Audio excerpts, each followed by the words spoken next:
Hello and welcome to the Data for Subscriptions podcast, where we focus on how to succeed with subscriptions and as a service businesses.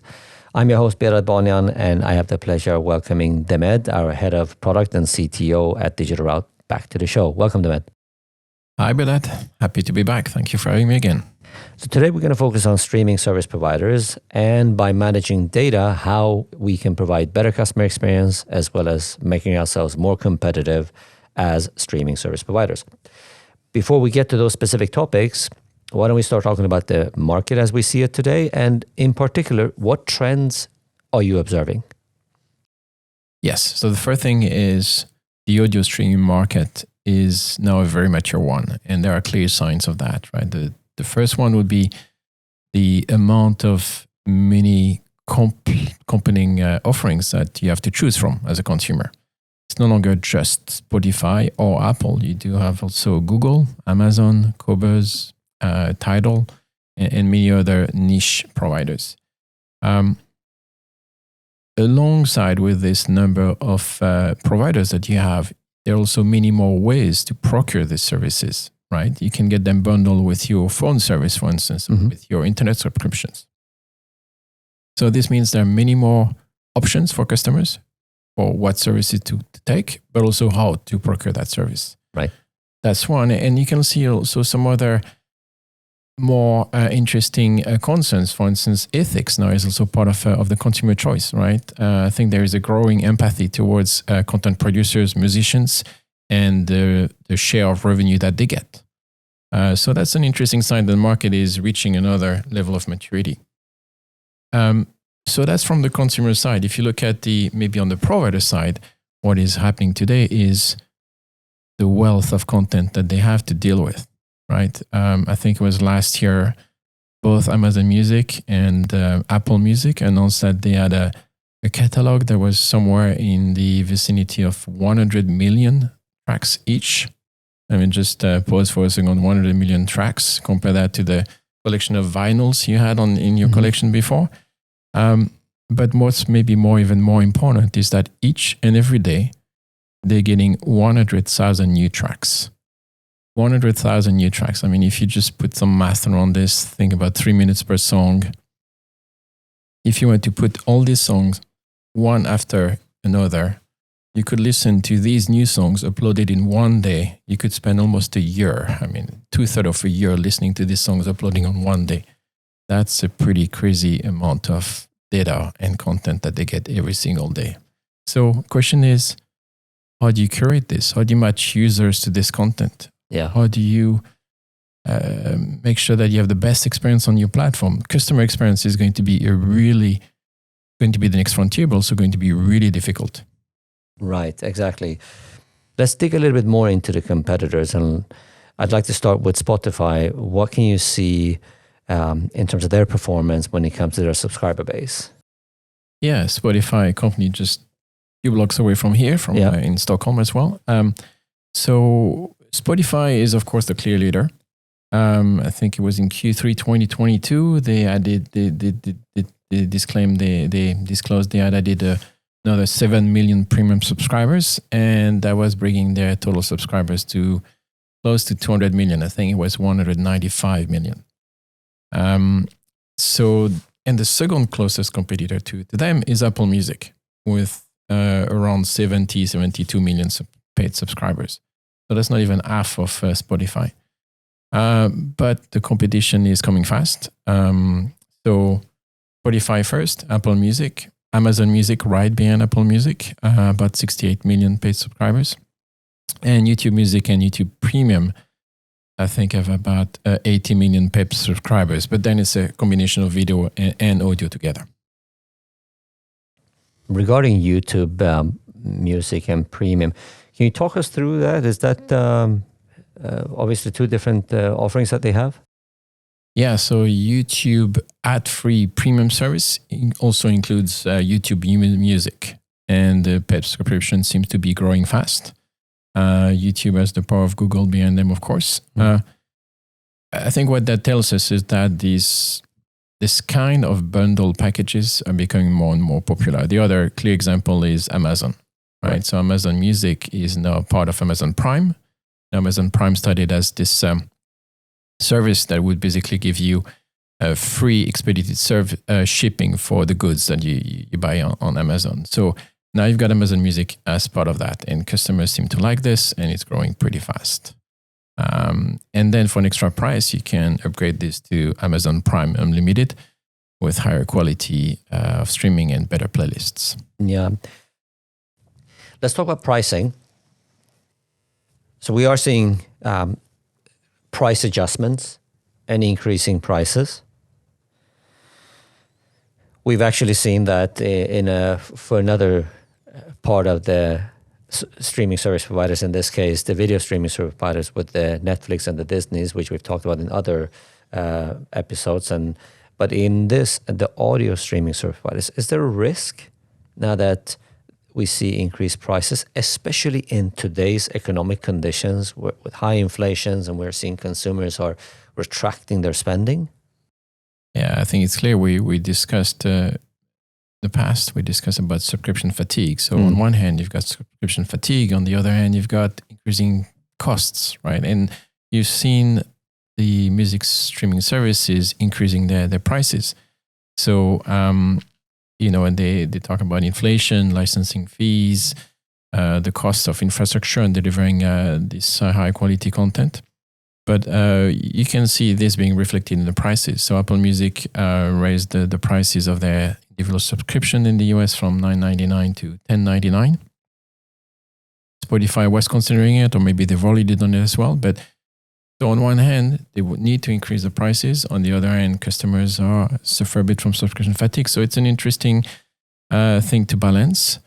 And I think another interesting characteristic of music services is that in video, it's always hard to stop with one content provider because they each have their different content. They have their own identity. You stay with Disney Plus for Star Wars, and you go to Apple TV for Ted Lasso. But when it comes to streaming services for audio, they pretty much have more or less the same catalog, right? I mean, with a few exceptions. But so that's another thing that they will need to think about, which is they don't have as much content differentiation. There's cost pressure and the subscription fatigue. How do you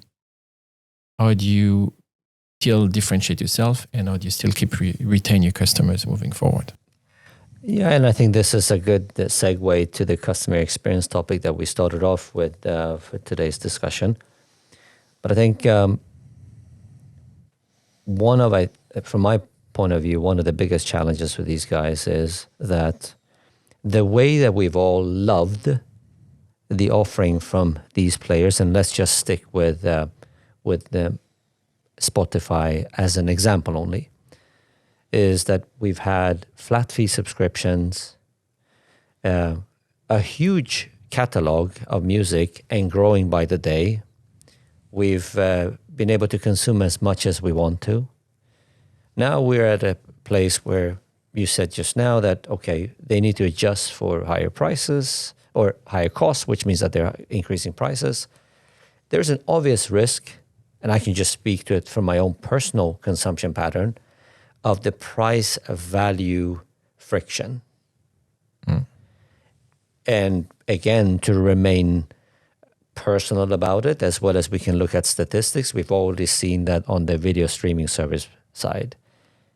Because obviously, no matter what reasons behind, the price of value equation has been quite good. We've loved the fact that we can consume.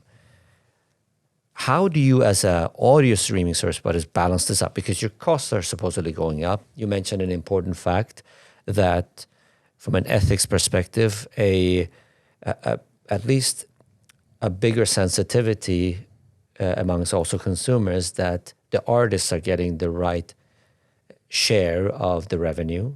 That also means less for the audio streaming service providers. Costs are going up. They're increasing prices. Competition. How do you attack this?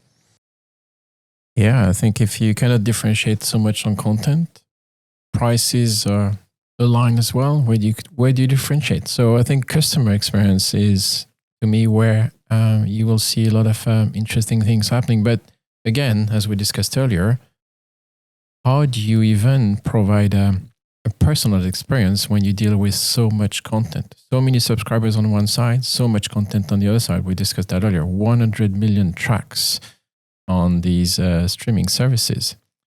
So this customer experience is probably the only way that they can differentiate, but it's also an extremely complicated one because of the amount of data that you have to deal with. And beside the customer experience, what else do you have to play with? You can also play with the way you offer the service and sell it. So the commercial packaging and bundling of the services, right? And I think this is what we discussed earlier. Bundling might be a way for you to retain some of your customers that are thinking about leaving. I think there was a Deloitte's survey on video streaming that found that, Generation Zs and millennials were more likely to maybe stay if you could bundle a video service with your audio service. So bundling might also be the other way to differentiate and to retain these customers who are considering leaving your service because maybe they get the other one for a cheaper price. But talk us through some of the challenges that more bundles provide as well. Yeah, well, bundling on paper sounds great. Yeah. It's easy as well. You just call the company next door who seem to be a good match and you get together. But the thing is, at the end of the day, for a partnership to work, what do you need? You need to make sure that both partners or 3 partners, 4 partners, both get their fair share of the revenue. And that is easier said than done, especially when you're dealing with flat fee subscription, right? How much do you distribute to partner A versus partner B? Maybe partner A is highly differentiated, but they don't stream a lot of content. So, reconciliating, making sure everybody's happy, making sure also the end experience to the customer is good across the different partners is actually a pretty difficult technical challenge as well internally on the back end. So we often talk about data complexity, and I really like you to kind of break it down in very simple terms so we understand what it means, because just to take 3 aspects that you've talked about, and each and one of them on their own bring a significant amount of complexity, and then combined obviously becomes quite overwhelming. One is based on the content that you have, you want to provide as many variations and specific versions of offerings individually, really, to any of your customer base. I mean, the second one, of course, is pricing. You want to be able to have the dynamics of pricing. And here you also mentioned bundles, which in itself has a factor on pricing, which leads us then to the third point, which means it creates a significant complexity when it comes to everybody who needs to share that revenue, depending on all the different entities. So with those 3 in mind, can you talk us through, from a digital route perspective, what are we doing with the audio streaming service providers to address, let's say, these aspects and data complexity? Right. So what we do at Digital Route is that we discussed about the size, the magnitude of the problem we have at hands, right? Yeah. There's thing about 100 million tracks in catalog, millions of subscribers, each streaming continuously, nonstop. So there's a huge amount of data, and this data needs to be tracked for many reasons, right? It needs to be tracked for customer experience. What are you listening to? How many minutes you spend with this artist? That's one side of the equation. The other side of the equation is you've been streaming artists from Universal. The provider needs to pay royalties back to Universal and to these artists. So there's a multi-dimension problem here with data, which is it's not because you just paid $9.99 a month that it's the end of the day. We just give you an invoice and we're done. No. Even so, you might be paying $9.99 a month. The provider needs to keep track of what exactly your experience was. What exactly did you listen to for how long? Because you need to distribute all of that. And then you add the other complexity we discussed about, which is partners when you've got bundled services. So now you're also offering video service from a third-party provider. how many minutes did you spend on that? And how much of your $9.99 a month are you going to give to that partner based on how much time you spend watching videos during that month?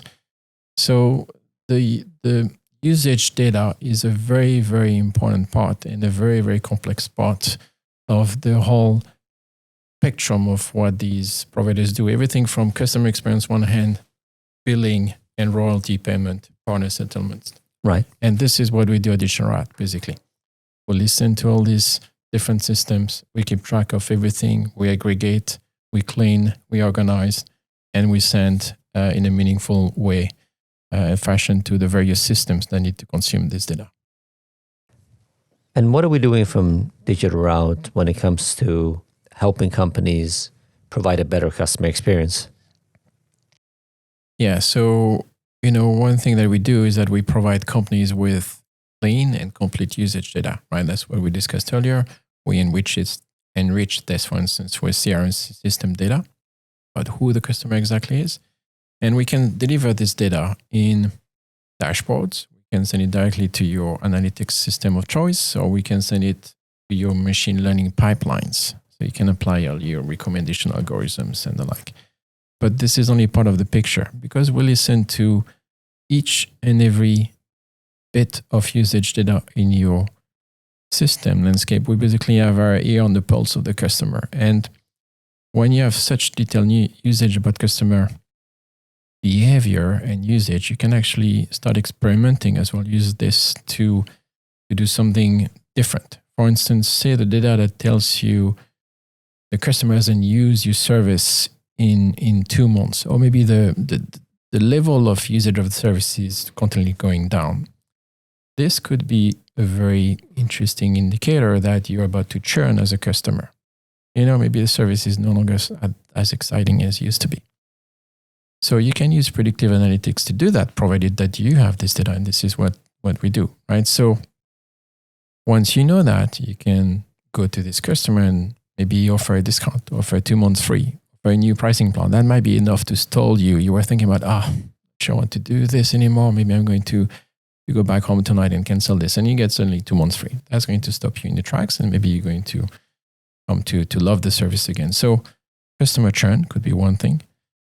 On the other hand, you could also detect something else. The customer is spending more and more time on your service. It's increasingly going up. Or maybe they spend more time on the audiobook section. These are interesting signs as well that you can use to suddenly upsell something else. Maybe a premium audiobook service, for instance. So by having the right data, having very granular data, you can actually also influence customer behavior of your services. So back to kind of backtracking, customer experience, how you can use data to basically improve that. The answer is extreme accuracy and granularity of usage data. I mean, usage pattern, which essentially it means of my consumption and usage pattern. Feeding that into the various systems, which allows any of these companies to not only see and track my usage and consumptions, but with that start to predict some of my behavior. So if they see that I fall back on some of my consumptions, they can take an action instead of waiting for me to cancel my subscription. Or if they see an increased consumption somewhere else, it's an indication to me that, well, this is something that seems particularly interesting to me. Maybe we can provide an interesting bundle to kind of increase my willingness to stay as well as my consumption. So very concretely, okay, got it. Where in the system landscape does the usage data software from Digital Route sit? So we discussed about these various data flows, right? So usage data is really captured by what you do as a company. What is your core activity? So here we're discussing about audio streaming. So typically usage data means from your streaming servers, right? The servers actually sending the audio and serving it to the users. But if you were, let's say, offering mobility as a service, what it would be, keeping track of the mileage, the number of minutes people spend on a car, for instance. But basically, usage comes from these systems that are very close to what you deliver as a company. And then this data needs to be fed into this very system. So we discussed about, first of all, the data might need to be enriched, coming from a CRM system, for instance. Then it needs to be sent to billing systems, right? So, and of course, billing systems, you can imagine the billing system as this huge system that eventually give you this one-page PDF that says, Behdad, you need to pay $9.90 a month now because you use this.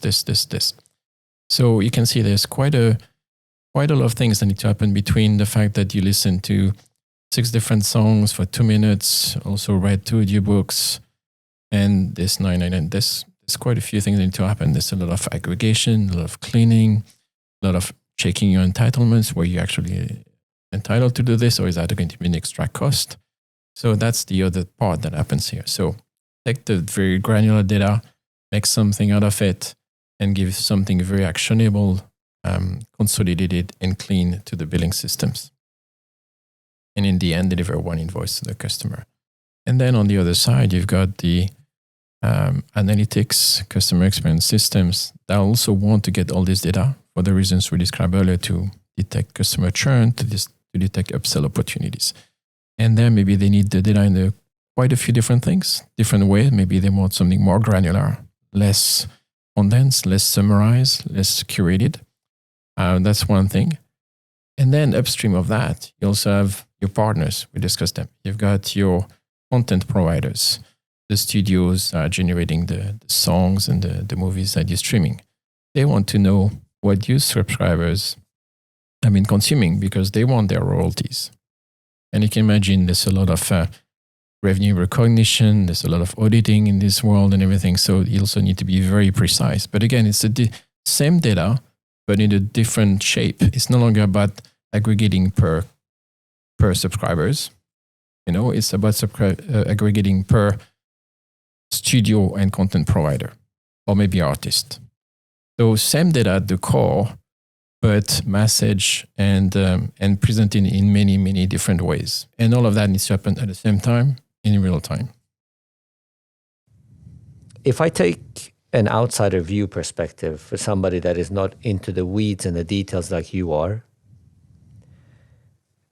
aren't these companies that have been so successful providing subscription services for a decade, all built on data, already doing this?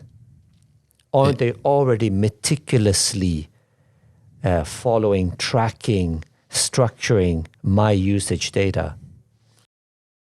I would say a lot of them used to do it very well. Actually, we learn from a lot of them as well, but it's the usual problem, which is, I would say most of these companies, when they started as a startup with one service, they built some very, very precise, very efficient systems that really embedded all of that at the core. And so collecting this usage data and giving it for billing, for instance, was something they were doing very, very well. Now, the problem is when you start suddenly adding all these other things we discussed about. So now you want to bring in a partner in the equation. Well, the system that you engineers build, and typically it's the same engineers will build your streaming service to start with, right? On the side, at the end of the day, they also build this data collection pipeline. But at the time, they didn't know that a partner would be coming in. So suddenly you've got a new requirement. That's one side. The other thing is suddenly you have another product or another service that is being offered. Different teams, maybe different technology stacks, different engineers. They build their own pipeline as well. Maybe you do an acquisition, comes with a different service, different pipeline. And it's the usual problem, I would say, in IT landscape is that you end up with systems that were very efficient when they started, but bringing all this together, because remember, at the end of the day, you need one customer invoice. You need one royalty payment going to the partners. Bring all this together is very complex. It's another huge engineering project. And at this point, it's you've got an option. Either you stop a lot of things you do, take your very highly skilled engineers who are working on these specific audio problems, for instance, and you tell them they need to build a better usage data management systems. or you go and talk to people who do this for a living, like us, right? So yes, some companies did that very well, but complexity and heterogeneity makes it very, very, very complicated to do it in a sustainable fashion. It is really a domain on its own. And we do face this on a daily basis because we have hundreds of customers. Many of them are some of the most successful software companies of the world. But I still have to ask you this. How do you convince a company that is fantastic in software development that no, you shouldn't put your software coders and software engineers on building your own system? What Digital Route is providing with this purpose-built software is much better. Well, that's an interesting question. The easiest answer to that is people who've done it and people who know how hard it is to do it are very easy to convince because they know they don't want to do this anymore. They know that if they're going to do this with all these heterogeneity that they brought in over the past years, it's going to be a huge project. And they have the option, either they build it or they buy it. So typically when these people who've experienced the pain, who know the complexity come to us, it's a very easy discussion. I would say the harder problem is maybe to convince people who are not experienced enough pain yet, or maybe do not see the bigger picture, because that's the other thing. Sometimes you only see your portion of the world. So that's the conversation can be more interesting, but it is true. I mean, it's also part of our pride at Digital Route that we deliver our services to companies who have literally the best software engineers in the world, right? So we're very proud of this. Top cloud providers, top telco providers, streaming vendors. They have no shortage of very, very smart people. Right. Yet they come to us because they understand that two things. First of all, it's hard, as we discussed, but also it is not where they should be spending their time. They should be spending their time on what their company does, not in usage data management. Got it. All right, thank you, Demed. But before I let you go, going back to what we all listen to when our preference and ending on that note, what is top of your agenda when it comes to listening and consumption? So I'm not very big on audiobooks. I'm pretty old school when it comes to books. Mm-hmm. On the other hand, I do listen to a lot of music, a lot of obscure taste, I've got to say. Always something edgy. I love that. And I also do listen to a number of podcasts, and I would say it's a bit all over the place. Global News. BBC Global News is my daily podcast. Also, I listen to, for instance, NPR, Fresh Air with Terry Gross. I've been listening to her for close to 10 years, maybe. It's an amazing radio show if you don't know about it. And also, of course, technology podcasts, whether it's A16Z or the Big Technology Podcast. Okay, very cool. That's some good tips and advice for all of us. Which one of the competitors we've talked about today has the fortune of getting your money?